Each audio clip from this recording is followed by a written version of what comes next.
नेपोकिड की वजह से एक हीरो बना विलन, चौंकने की जरूरत नहीं है। ऐसा सिनेमाई पर्दे पर हुआ है, निजी जीवन में नहीं। एक बड़े ओटीटी प्लेटफॉर्म की एक वेब सीरीज में जो कलाकार पहले हीरो का किरदार निभा रहा था, उससे वह कैरेक्टर छीनकर निर्देशक ने अपने बेटे यानी कि नेपोकिड को दे दिया है। और अब जो कलाकार पहले हीरो था उस सीरीज में, वह अब उसमें विलेन है। अब आप कहेंगे कि इसमें नई बात क्या हुई?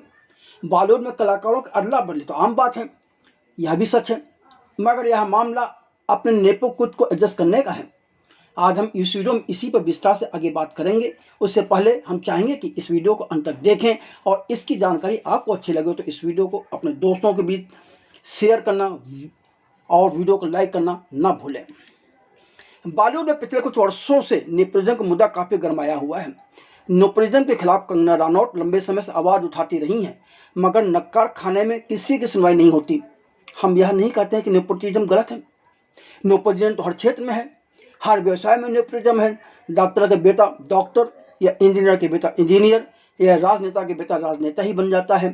पर हर क्षेत्र व हर व्यवसाय से जुड़े लोग अपने खुद को आवश्यक ज्ञान दिलाते हैं, उनकी ट्रेनिंग करवाते हैं, उनकी क्षमता का खुद इम्तिहान भी लेते हैं। इस वजह से वहाँ पर नेपोकिड की चर्चा बिल्कुल नहीं होती। उसके बाद ही क्योंकि आगे बढ़ते हैं। लेकिन हर फिल्म इंडस्ट्री, खासकर बॉलीवुड का मामला बहुत अलग है। दक्षिण भारत में भी फिल्म इंडस्ट्री में नेपोटिज्म है, मगर वहाँ के नेपोकिड में प्रतिभा है, इसे इनकार नहीं किया जा सकता। दक्षिण भारत में जूनियर एनटीआर, रामचरण, अल्लू अर्जुन, यह सभी नेपोकिड्स हैं, मगर इनके अभिनय पर अब तक कोई सवाल नहीं उठा। इनका अभिनय में कोई दूसरा सानी भी नहीं है। जबकि बॉलीवुड में तमाम नेपोकिड्स हैं जिन्हें अभिनय से बैर है, पर नेपोकिड की वजह से वह लगातार असफल फिल्में देते हुए भी बॉलीवुड का हिस्सा बने हुए हैं और उन्हें नई नई फिल्में मिलती रहती हैं। चलिए अब हम अपने मूल मुद्दे पर आते हैं। 3 इडियट्स, मुन्ना भाई एमबीबीएस, पीके, संजू व दंकी जैसी फिल्मों के निर्देशक Rajkumar Hirani OTT platform Netflix के लिए एक वेब सीरीज जिसका फिलहाल नाम रखा गया प्रीतम पेद्रो बना रहे हैं। यह शो एक साइबर क्राइम ड्रामा है जिसमें कॉमेडी के तत्व भी होंगे। पहले इस सीरीज में 12वीं फिल्म में अभिनेता विक्रांत मैसी की अभिनय प्रतिभा से प्रभावित होकर राजकुमार ने अपनी इस वेब सीरीज में हीरो प्रीतम के कैरेक्टर के लिए विक्रांत मैसी को साइन कर लिया था। इस सीरीज में प्रीतम एक तेजतर्रार मगर अपने तरीके से काम करने वाला पुलिस अफसर है। जबकि 19 साल बाद अरशद वारसी को अपने साथ जोड़ते हुए हिरानी ने पेद्रो की भूमिका के लिए साइन किया। पेद्रो एक अनुभवी पुलिसकर्मी है जो पारंपरिक जांच तरीकों पर भरोसा करता है। आज जबकि इस वेब सीरीज की शूटिंग शुरू हुई तो पता चला कि एक नेपोकिड के लिए विक्रांत मैसी से प्रीतम का किरदार छीनकर उन्हें अब इस सीरीज में विलेन का कैरेक्टर दे दिया गया है। और अब इस सीरीज में इंस्पेक्टर प्रीतम का किरदार नेपोकिड निभा रहा है। यहाँ नेपोकिड कोई और नहीं बल्कि राजकुमार हिरानी का अपना बेटा वीर हिरानी है।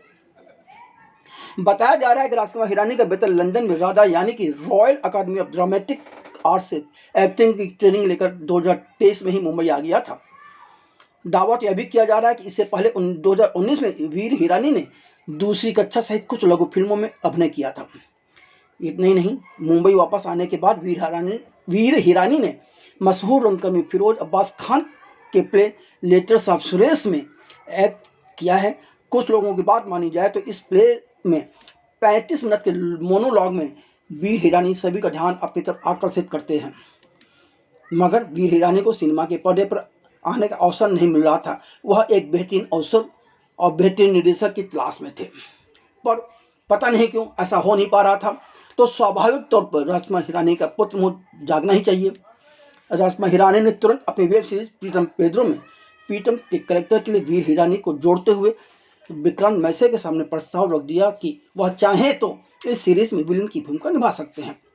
मरता न क्या करता, विक्रांत मैसी ने मन मारकर राजकुमार हिरानी का यह प्रस्ताव स्वीकार कर लिया। अब इस सीरीज में विक्रांत मैसी विलेन के रूप में नजर आने वाले हैं। राजकुमार हिरानी का प्रस्ताव मानने के अलावा विक्रांत मैसी के पास कोई दूसरा विकल्प भी तो नहीं था। वह राजकुमार हिरानी जैसे मशहूर निर्देशक से पंगा नहीं ले सकते थे, तो वहीं वह एक बहुत बड़े नेटफ्लिक्स जैसे प्लेटफॉर्म ओटीटी प्लेटफॉर्म को भी नजरअंदाज नहीं कर सकते थे। इस तरह एक नेपोकिड ने हीरो को विलेन बना दिया। इस बदलाव की वजह अब तक राजकुमार हिरानी की तरफ से नहीं बताई गई है, पर शूटिंग शुरू हो चुकी है और इसकी शूटिंग मार्च 2025 तक पूरी हो जाएगी। उसके बाद इसे कब नेटफ्लिक्स पे स्ट्रीम किया जाएगा यह अभी तय नहीं है। इसी संदर्भ में कुछ अन्य बातें भी सुनाई दे रही हैं। कहा जा रहा है कि इससे पहले दिनेश सृजन की सीरीज सेक्टर 36 में विक्रांत मैसी विलेन की भूमिका निभाकर शोहरत बटोर चुके हैं, तो वहीं कुछ लोग इसे विक्रांत मैसी की बुरी तरह से बॉक्स ऑफिस पर असफल फिल्म द साबरमती रिपोर्ट से भी जोड़कर देख रहे हैं। अब देखना है कि पूरा सच क्या है और कब सामने आता है। फिलहाल विक्रांत मैसी भी खामोश हैं, कोई इस विषय पर कुछ बोलना नहीं चाहता।